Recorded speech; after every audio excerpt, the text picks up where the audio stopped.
ગઈકાલે આપણે થોડું ફ્લેટિશ આપણે ક્લોઝ થતા જોયું, પણ આજે અગેન આપણે એક દબાણમાં જ ખુલ્યા છે માર્કેટ્સ. કઈ રીતના તમે જોશો? આજે અગેન 24,400ના લેવલ્સની આસપાસ પાછું નિફ્ટી આવ્યું છે. કેવા લેવલ્સ લાગે, કઈ રીતના કામ કરશો, નેક્સ્ટ વીકની સ્ટ્રેટેજી કેવી રહેવી જોઈએ? યસ, ગુડ મોર્નિંગ તમને અને વ્યુઅર્સને. સો આપણે જોઈએ નિફ્ટી હમણાં ક્યાંક ને ક્યાંક એક મેક ઓર બ્રેક લેવલ પાસે પ્લેસ છે. 24,450 ના લેવલ્સ કાલના સેશનમાં આપણે ઓલ્ધો જોયું ક્યાંક ને ક્યાંક બુલ્સે લોઅર એન્ડથી એક સારું એવું બાઇંગ પ્રેશર બિલ્ડઅપ કર્યું હતું. ઓલ્ધો ક્યાંક ને ક્યાંક શોર્ટ કવરિંગ હતી, માઇનર ટર્મ ટ્રેન્ડ હજી બી નેગેટિવ છે. લાસ્ટ 6 દિવસથી આપણે જોઈએ નિફ્ટી જે પ્રીવિયસ ડે હાઈ છે એને બી બ્રીચ નથી કરી શકતું. સો આજના સેશનમાં અગર 24,450 નીચે ક્લોઝિંગ આવે છે નિફ્ટીની, સો જે સેકન્ડરી ટ્રેન્ડ છે નિફ્ટીની નેગેટિવ થઈ જશે. વીકલી આપણે જોઈએ સિન્સ લાસ્ટ 6 વીક નિફ્ટી એક નેગેટિવ નોટ પર ક્લોઝ આપશે. આ છેલ્લા ડેટામાં જોઈએ તો ધીસ વોઝ સીન ઇન 2008. સો ક્યાંક ને ક્યાંક એક અહીંયા બાય ઓન ડીપનો એટીટ્યુડ ન રાખાય જ્યાં લગીન માર્કેટ જે કરંટ વીકનું જે ઓપનિંગ અને કરંટ વીકનું હાઈ છે એને બ્રીચ નથી કરતો ઓફસેટ વિચ ઇઝ એટ 24,600. જ્યાં લગીન માર્કેટ 24,600 ના નીચે છે કોશિયસ અપ્રોચ રાખવાનું છે. 24,600 ના ઉપર જશે તો આપણે એક સિલેક્ટિવલી સ્ટોકમાં પાર્ટિસિપેટ કરવાની સલાહ રહેશે. ડાઉન સાઇડ પર ઇમિડિયેટ જે સપોર્ટ છે 24,400 નો છે. કાલના સેશનમાં એક ઇન્ટ્રાડે ચાર્ટ પર એક હેમર કેન્ડલ બનેલી જેનું ઓપનિંગ 24,400 હતું. સો આજના સેશનમાં 24,400 એક ઇમ્પોર્ટન્ટ સપોર્ટ રહેશે. અગર 24,400 નેક્સ્ટ 1 અવરમાં બ્રીચ થશે તો આપણને 24,350 થી 300 ના લેવલ જોવા મળી શકે છે. સો નિફ્ટીને લઈને વ્યૂ નેગેટિવ છે જ્યાં લગીન માર્કેટ 24,600 ના નીચે છે. નિફ્ટી બેંકની વાત કરું સો નિફ્ટી બેંકમાં બી આપણે જોઈએ કે એક મેજર સપોર્ટ પાસે પ્લેસ છે. 55,000 એક ઇમ્પોર્ટન્ટ મેક ઓર બ્રેક લેવલ રહેશે નિફ્ટી બેંક માટે. જો 55,000 ના લેવલ સાથે બ્રીચ થાય છે ડાઉન સાઇડ પર, સો અહીંયા આપણને પેન વધતા જોવા મળશે. Rose levels of 54,900. એક પોઝિટિવ ફેક્ટર નિફ્ટી બેંકમાં ઈ છે કે વીકલી ટાઈમ ફ્રેમ પર જે 20 દિવસની વીકની એવરેજ છે ઈએમએ ઈ છે 54,900 પર. નિફ્ટી બેંકમાં આપણને એક બાઉન્સ જોવા મળી શકે છે. સો ક્યાંક ને ક્યાંક વ્યૂ નેગેટિવ છે જ્યાં લગીન 55,500 ના નીચે છે. ઓલ્ધો 54,900 અને 55,000 આ એક બેન્ડ છે ત્યાં એક સારો આપણને બાઉન્સ જોવા મળી શકે છે. સો આઉટલુક બેમાં કોશિયસ રહેશે. બાય ઓન ડીપની અપ્રોચ નહીં રહેશે એઝ લોંગ એઝ નિફ્ટી 24,600 ની નીચે પ્લેસ. કોશિયસ થોડો નેગેટિવ આઉટલુક મળી રહ્યો છે નિફ્ટી અને નિફ્ટી બેંક માટે.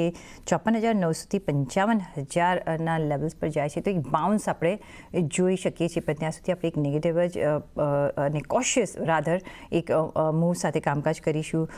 24,400ના લેવલ્સ એક ઇમ્પોર્ટન્ટ લેવલ્સ નિફ્ટી માટે રહેશે. એની નીચે જો જાય છે તો 24,300થી 24,350ના લેવલ્સ આપણે જોઈ શકીએ છીએ. એટલે હવે જોવું રહ્યું કે કઈ રીતના નિફ્ટી અને નિફ્ટી બેંક સસ્ટેન કરે છે. પણ ગુડ મોર્નિંગ ગૌરાંગ. આજે આપણે ફ્રાઇડેના મળી રહ્યા છે વેનસડે કરતાં, અને આજે ફ્રાઇડે લુક પણ મેં તમારો જોયો છે. આજે ડિફરન્ટ લુક છે. What is different Gaurang?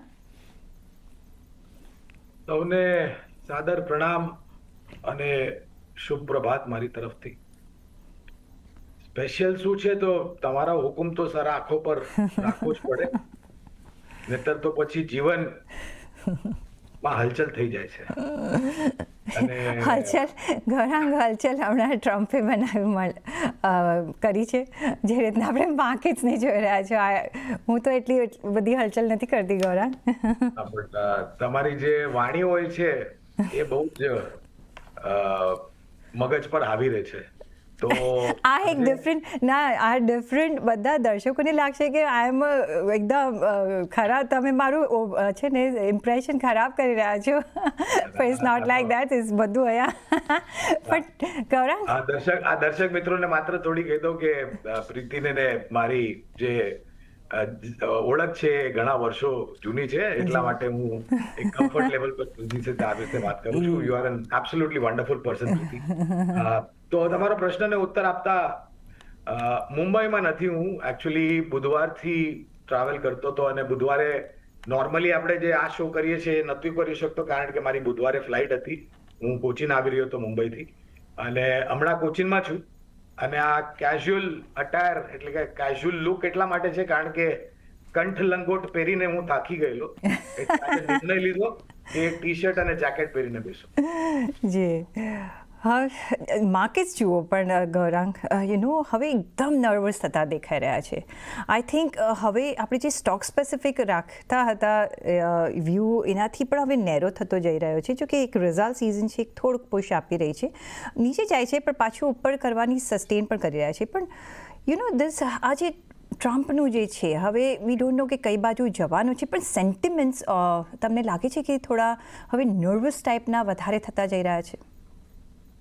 પ્રીતિ, તમારો પ્રશ્નનો ઉત્તર સ્પષ્ટ રૂપે હું ત્યારે આપી શકીશ જ્યારે એ જે બુદ્ધિમાની જીવ અમેરિકામાં બેઠા છે, રાષ્ટ્રપતિ ડોનાલ્ડ ટ્રમ્પ નામક, એ ટ્વીટ અને ટિપ્પણીઓ અને એક્ઝિક્યુટિવ ઓર્ડર્સ પર હસ્તાક્ષર કરવાના બંધ કરી દે.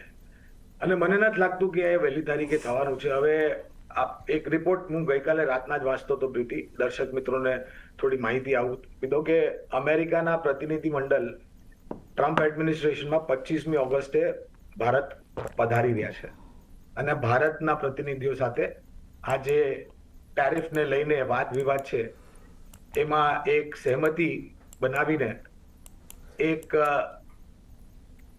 બંને દેશોને જેનો ફાયદો થાય એવી ટ્રેડ ટેરિફ એગ્રીમેન્ટ પર સહેમતિ બને એવા પ્રયાસ છે. અને 27મી મારા ખ્યાલથી ઓગસ્ટ તારીખ આપી છે રાષ્ટ્રપતિ ટ્રમ્પે એડિશનલ 25%.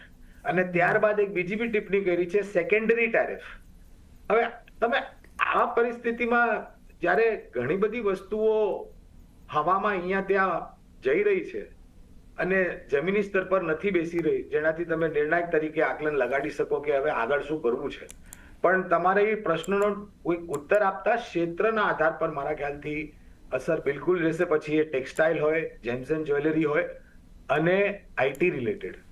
કારણ કે આઈટીના પરિણામ તો આપણે જોઈ જ લીધા, નિરાશાજનક હતા. અને કદાચ અમારું અનુમાન છે કે જો પરિસ્થિતિ અમેરિકામાં નબળી થઈ, વિકાસ દર નીચે આવી ગઈ, મોંઘવારી વધી ગઈ અને વ્યાજ દરોમાં કાપણી નહીં થઈ પ્રીતિ, તો અમેરિકન કંપની જે ઇન્ડિયન આઈટી કંપનીઝ પાસે કામકાજ કરાવે છે એમાં થોડી ઘણી નીચલી સપાટી કદાચ 1 કે 2 ત્રૈમાસિક બીજા તમારે રાહ જોવી પડશે. અને હું અનુમાન લગાડું છું કે ત્યાં સુધી તો વધારે પડતા સ્પષ્ટીકરણ આપણી પાસે આવી જશે. પણ આ ટિપ્પણીઓ જ્યાં સુધી નહીં બંધ થાય અને એક્ઝિક્યુટિવ ઓર્ડર અને બિલકુલ કોઈ આધાર વગરની વાત પાયાના મતે વાત જે રીતના ડોનાલ્ડ ટ્રમ્પ કરે છે બધા બજારમાં પ્રતિક્રિયા. એક ગઈકાલે મેં વસ્તુ સારી જોઈ છે પ્રીતિ, કે શરૂઆત નબળી થઈ અને અંતમાં રિકવરી સાથે બંધ થઈ. આજે બી તમે જોવા જાઓ તો નબળાશ છે, પણ આપણે એટલા બધા નીચે નથી ગયા સેન્સેક્સ નિફ્ટીમાં સૂચકાંકમાં કે આપણે હાલમાં વધારે પડતી ચિંતા કરવા છે. ને જે એક અમુક રિપોર્ટ બી મેં વાંચેલા કે આ જે ટેરિફને લઈને જે બી તાંડવ નૃત્ય ટ્રમ્પ સાહેબ કરી રહ્યા છે, અમુક સીમિત ક્ષેત્ર પર એની નકારાત્મક અસર પડશે. અત્યાર સુધી જે માહિતી આપણી પાસે છે એને આધાર બનાવીને આવું ટિપ્પણી કરી રહ્યો છું. જી, તો we will weight and watch કે ફાઇનલ કઈ રીતના આવે છે. ઓફકોર્સ ત્યાં સુધી એક માર્કેટ જે રીતના વોલેટાઇલ રહ્યું છે એવી રીતે કદાચ રહી શકે છે, તો we'll have to sell through this. પણ એ સાથે જ